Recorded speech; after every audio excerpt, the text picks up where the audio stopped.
Halo, namaku Ella. Sekarang saya adalah mahasiswa S3 jurusan Biologi di Universitas Airlangga.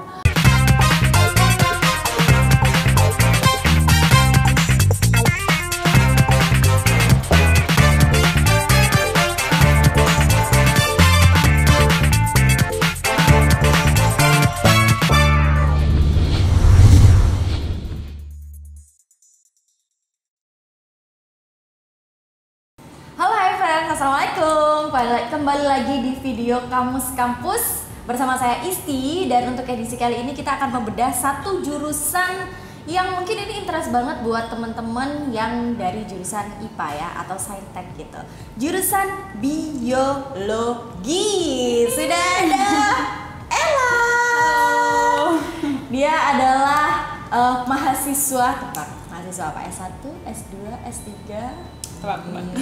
Mahasiswa S3, gila gak sih? Usianya itu masih di bawah 30 tahun. Bahkan kita tuh sepantaran. Saya masih S1, dia udah S3 aja.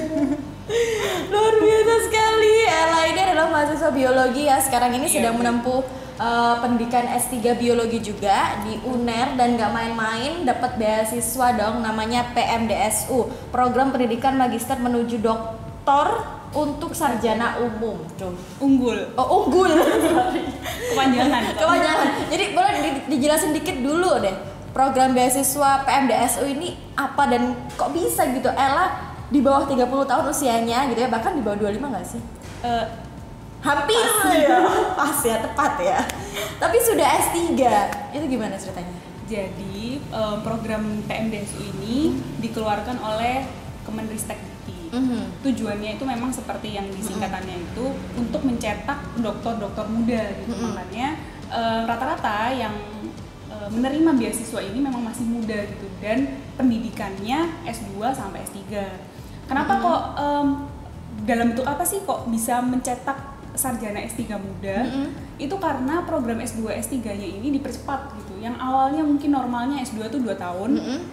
S3 tuh 4 tahun, nah ini dipercepat jadi S2 sampai S3 itu cuman 4 tahun, harus 4 tahun bahkan, nggak boleh lebih gitu. Kalau lebih cepat mungkin boleh, kalau lebih dari 4 tahun nggak boleh. Jadi memang outputnya itu untuk mencetak dokter-dokter muda di Indonesia. Akselerasi gitu ya programnya ya, tapi materi-materinya kan tetap disesuaikan dengan kayak normal biasa kan? Nah, luar biasa. S1-nya dari biologi, S2, S3-nya juga mengambil biologi, dan semuanya UNER. Ini cinta biologi atau cinta UNER-nya gitu ya?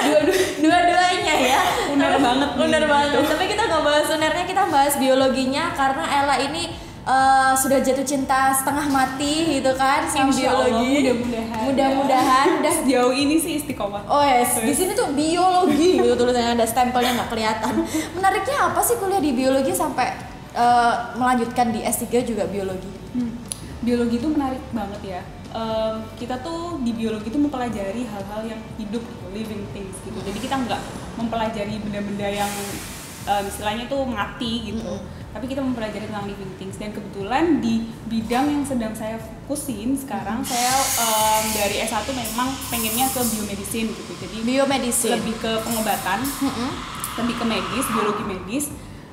Itu menarik banget gitu. Jadi ternyata untuk mengobati seseorang, untuk bisa seorang yang sakit itu bisa sembuh, itu ternyata prosesnya itu panjang banget gitu. Dan gak cuman dokter aja yang berperan, ternyata sebelum memberikan obat, sebelum memberikan terapi, itu ada pakar-pakar farmasi dan pakar-pakar biologi yang sebelumnya sudah melakukan penelitian tentang itu gitu, sampai akhirnya terrealisasi dan diaplikasikan ke manusia gitu. Dan menurut saya itu menarik sekali gitu ya. Apalagi kalau udah S3, kita tuh sekarang udah semakin fokus gitu bidangnya. Dan bidang yang saya tekuni sekarang adalah tentang imunologi kanker gitu. Gimana caranya pengobatan kanker ini difokuskan dari perbaikan sel-sel imunnya si pasien kanker ini sendiri. Jadi menarik banget sih menurut. Oh, oke. Apa namanya, fokusnya, interestnya di biomedicine. Biomedicine. Apakah ini berarti jurusan biologi ini adalah pelariannya Ella karena dulu nggak keterima di kedokteran? Iya. Dulu mungkin iya. Waktu S1 memang saya apply ke FK, tapi belum rezeki waktu itu, dan pilihan kedua saya memang di biologi gitu. Awalnya sih masih berat banget ya ditolak sama FK gitu. Sedih cuma gitu sedih banget, parah. Sekarang FK nyesel banget ya. Malah selama S1 tuh kayak nyesel gitu sih. Bahkan sampai ke pertengahan S1 tuh masih kayak rasanya aduh ya Allah kenapa nggak FK aja gitu. Apalagi kalau udah biologi terus kena tugas yang banyak, praktikum yang juga banyak gitu. Saya tuh mikir kalau kenapa kok nggak FK aja, kenapa kok nggak tahun berikutnya saya coba lagi gitu. Saya tinggalin biologinya. Tapi semakin kesini saya makin mikir gitu. Mungkin ini udah jalannya gitu. Dan ternyata biologi itu juga menarik gitu untuk dipelajari gitu.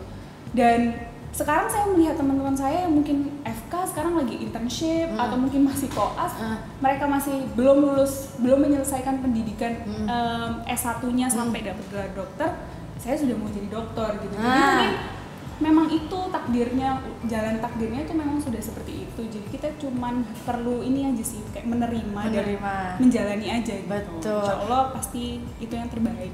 Lagi pula masih ada hubungannya kan sama kedokteran, bahkan ibaratnya kayak dokter itu sebelum ngapa-ngapain ada orang biologi dan orang farmasi tadi kan. Iya benar-benar. Jadi emang kita kalau dokter mainnya sama manusia, kita lebih ke penelitiannya. Penelitian di balik layarnya. Di balik gitu layar ya, benar.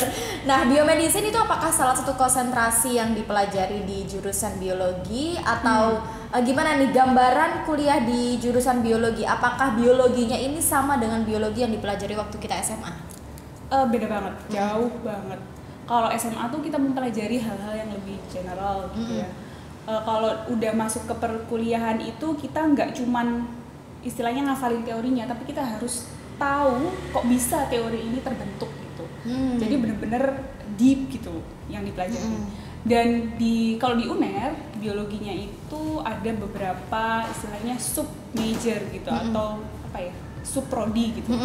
Kalau di UNER tuh ada 4. Botani, zoologi, ekologi, sama mikrobiologi. Kebetulan konsentrasi saya di zoologi gitu. Kenapa kok saya mengambilnya biomedicine? Karena memang UNER ini ibaratnya gambaran besar penelitiannya itu fokusnya untuk yang science itu di medis gitu. Baik orang FK, orang farmasi, orang biologi itu konsentrasi istilahnya fokus dari penelitiannya itu secara general itu di medis gitu. Makanya saya ambil zoologi dan penelitian saya fokus ke biomedicine gitu. Ada botani, zoologi, ekologi sama apa tadi satunya? Mikrobiologi. Di mana zoologi itu salah satunya mempelajari tentang biomedicine. Kalau beberapa konsentrasi yang lain kayak botani, ekologi sama apa tadi mikrobiologi mempelajari apa? Kalau botani itu mempelajari tentang tanaman gitu. Jadi cara menanamnya, terus untuk meningkatkan pertumbuhannya, terus pokoknya fokusnya tentang tanaman. Kalau ekologi itu lebih ke lingkungan. Kalau mikrobiologi itu lebih ke benda-benda yang mikro seperti bakteri, fungi dan sebagainya. Kalau zoologi itu sebenarnya kalau istilahnya sih zoologi itu lebih ke hewan ya, hewan dan manusia gitu. Hewan dan manusia. Cuman karena kita biomedis itu lebih banyak kulturnya, kemudian perlakuannya itu ke hewan, jadi kita masuk konsentrasinya ke zoologi. Oke, siap. Apakah ini maksudnya konsentrasi 4 ini hanya di UNER atau sepengetahuan Ella di kampus-kampus lain yang menyediakan jurusan biologi juga kurang lebih konsentrasinya seperti ini? Kurang lebih sama ya, cuman mungkin kayak di UGM itu biologi itu punya departemen sendiri misalnya. Kalau di UNER biologi itu masuk fakultas sendiri kalau nggak salah. Kalau di UNER masuk ke Fakultas Sains dan Teknologi. Kemudian kalau di ITB setahu saya mikrobiologi itu punya departemen sendiri kalau nggak salah. Jadi sebenarnya pembagiannya sama gitu, cuman mungkin dari kayak strukturalnya aja yang berbeda gitu. Tapi secara general 4 itu adalah konsentrasi yang umumnya ada di jurusan biologi. Oke deh. Dulu Ella masuknya melalui jalur apa? SNPTN tulis. Kalau sekarang istilahnya mungkin beda. SBMPTN. SBMPTN, tapi yang bukan yang jalur rapot, tapi yang jalur tulis. Sekarang malah UTBK namanya. UTBK lulus daftar SBMPTN. Oke lah ribet. Saya masih pakai kertas. Masih pakai komputer. Iya benar. Dulu itu apakah ada syarat masuknya itu kan selain ujian tulis, apakah ada harus nilai biologinya tinggi gitu? Setahu saya enggak ya. Kalau undangan mungkin iya. Misalnya kamu mau apply ke jurusan yang banyak biologinya seperti FK biologi, mungkin nilai biologinya harus tinggi. Tapi kalau untuk untuk jalur SNPTN tulis, yang penting di hasilnya gitu, hasil tes tulisnya itu. Dan setahu saya sih nggak ada porsi kayak misalnya nilai biologi itu sekian persen lebih tinggi daripada nilai matematika, itu nggak ada. Yang penting passing grade-nya nyampe untuk masuk jurusan biologi, terus kalian di ranking dan kalian masuk kota, kalian bisa keterima ya. Jadi tidak secara spesifik nilai biologinya harus tinggi. Nah, sekarang ini yang bikin rancu juga, bahkan rancunya bukan hanya di perkuliahannya, sampai di prospek kerjanya juga rancu. Bedanya biologi, kalau Ella ini kan berarti biologi murni gitu kan ya, karena masuk fakultas sains dan teknologi juga kan. Di UNER nggak ada pendidikan. Bener. Tapi di lain sisi ada juga jurusan pendidikan biologi. Iya kan. Sering ini ya kayak bingung gitu ya apa bedanya. Apakah sebenarnya jurusan biologi dan pendidikan biologi itu sama yang dipelajari atau gimana kalau menurut Ella, sepengetahuan Ella? Beda banget. Karena saya juga punya teman-teman S2 yang kebetulan mereka S1-nya adalah pendidikan biologi. Jadi kerasa gitu dari ceritanya mereka tuh gimana perbedaannya itu terasa. Kalau misalnya pendidikan biologi itu ada pelajaran mengenai pendidikan gitu. Jadi cara membuat kurikulum, cara mengajar itu mereka dapat. Sedangkan kita di biologi murni nggak dapat materi-materi seperti itu. Jadi lulusan biologi murni itu tidak bisa mengajar di sekolah SMP atau SD ya. Terutama kalau setahu saya sih di SMP, SD, SMA negeri kita nggak bisa karena nggak ada istilahnya sertifikat mengajarnya, itu nggak ada. Kalau mungkin di sekolah-sekolah swasta mungkin masih ada beberapa yang masih bisa menerima gitu. Dan kalau di jurusan biologi murni sendiri penelitiannya menurut saya, setahu saya lebih banyak daripada yang di pendidikan biologi gitu. Terus kita juga ada output seperti misalnya untuk menulis jurnal, untuk istilahnya mempublikasikan penelitian kita tuh kita dapat gitu materinya. Sedangkan untuk di pendidikan biologi itu mungkin menjadi hal yang istilahnya hal yang khusus gitu, bukan hal yang general semua orang harus tahu gitu. Kalau di biologi murni kita semua harus tahu, karena sebagai seorang peneliti salah satu hal yang harus kita tuliskan gitu, salah satu output yang harus kita hasilkan adalah penelitian yang nantinya akan dipublikasikan dalam bentuk jurnal. Gitu. Jadi beda banget sih. Lebih lebih familiar di biologi murni dibandingkan pendidikan biologi ya. Cuman yang dipelajari gimana? Apakah ya sama 4 hal tadi yang kita bahas? Kalau pembagiannya sih saya kurang tahu ya. Kalau misalnya pendidikan biologi apakah juga dari 4 itu? Cuman untuk materi-materi yang general seperti mikrobiologi, biologi dasar, terus mungkin masalah histologi dan lain sebagainya itu mungkin dua-duanya dapat. Baik itu pendidikan maupun biologi murni. Tapi untuk konsentrasi nantinya ketika mungkin kalian di semester 4 atau semester 5 itu pasti berbeda antara pendidikan biologi dan biologi murni gitu. Siap. Tadi sempat disindir sama si Ella kalau di biologi biologi murni gitu ya lebih banyak praktikum, terus bikin jurnal. Harus terbiasa dengan bikin laporan praktikum. Nah, iya praktikumnya tuh gambarnya seperti apa? Macam-macam. Kita udah mulai praktikum itu dari semester 1. Semester 1 udah mulai praktikum? Udah mulai praktikum. Bahkan justru kalau misalnya di semester akhir itu praktikum lebih jarang gitu. Karena kita udah mulai ngerjain skripsi, terus mata kuliahnya udah mulai mata kuliah pilihan gitu. Jadi memilih untuk tidak mengambil praktikum itu bisa. Di semester yang konsentrasi ini baru dipilih semester berapa? Sekitar semester 3 atau 4. Semester 3 atau 4 memilih konsentrasi botanika, zoologika, ekologika, mikrobiologika gitu ya. Jadi waktu semester 3, semester 4 ketika kita sudah mulai istilahnya bisa memilih mata kuliah pilihan. Karena semester awal tuh mata kuliah sudah ditentukan oleh kampus, kita nggak bisa milih. Nah, kita tuh nggak secara spesifik misalnya mengajukan kayak saya memilih jurusan atau subjurusan zoologi gitu, nggak bisa. Jadi konsentrasi ini itu terlihat dari mata kuliah yang kita pilih gitu. Kalau misalnya nanti kita skripsinya pengen ke zoologi, ya ambillah mata kuliah yang linier gitu sama skripsinya. Jadi nanti harapannya dari pengambilan mata kuliah zoologi ini bisa membantu kalian dalam mengerjakan skripsi kalian. Oke, itu artinya masih boleh ini ya, apa namanya, misalnya mengambil mata kuliah kebanyakan zoologi, tapi ngambil yang ekologi juga nggak apa-apa boleh gitu banget, ya. nggak apa-apa. Jadi misalnya kalian bosen nih sama zoologi, semester 6 aku pengen deh ada kayak selingan-selingan pelajaran ekologi, aku pengen penasaran nih sama mata kuliah apa yang ada di subjurusan lain, bisa diambil, terserah. Oh, oke. Praktikumnya tadi seperti apa praktikumnya? Nah, kalau di semester 1 itu praktikumnya lebih ke dasar lah.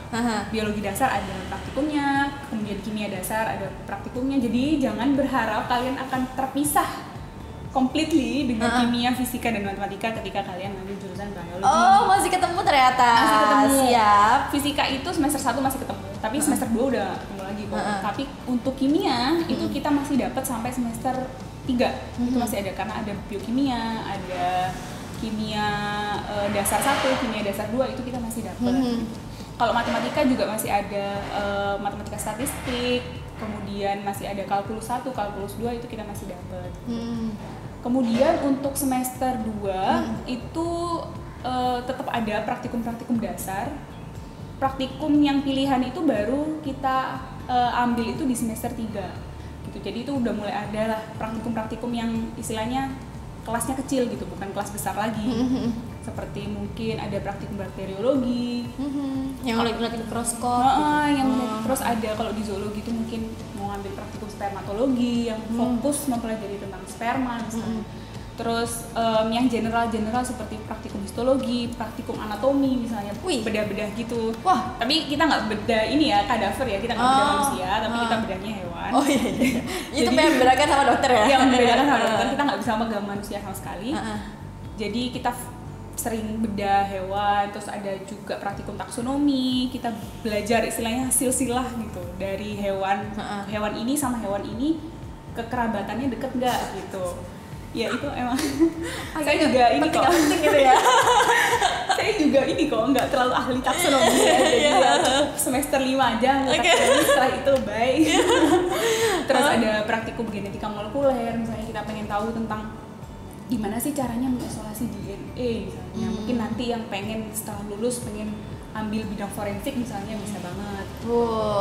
Jadi Ya, seru gitu kalau praktek-praktek emang kan, langsung seru, mengaplikasikan sesuatu yang kita pelajari itu kan seru, tapi mungkin nggak serunya setelah itu ya, bikin laporan itu ya, pusing ya. Dan kalau di biologi laporannya itu kebanyakan tulis tangan.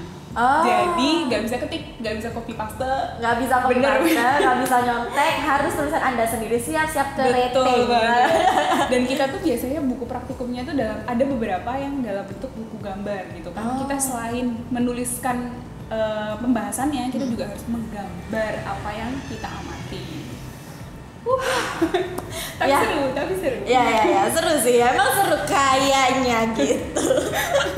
Kemudian Ella sangat menikmati sama S3 tetap biologi. Ya kalau nggak seru kan ganti jurusan dia di S2-3-nya ya. Oke, nanti kita akan melanjutkan lagi obrolan tentang jurusan biologi ya Ella di segmen yang kedua. Buat Hi Friends yang udah nanya-nanya di Instagram juga kemarin di Open Question di Instagram, tunggu aja di part kedua kita akan bahas. Jadi pastikan habis nonton part ke-1 langsung klik part kedua Kamis Kampus edisi Biologi.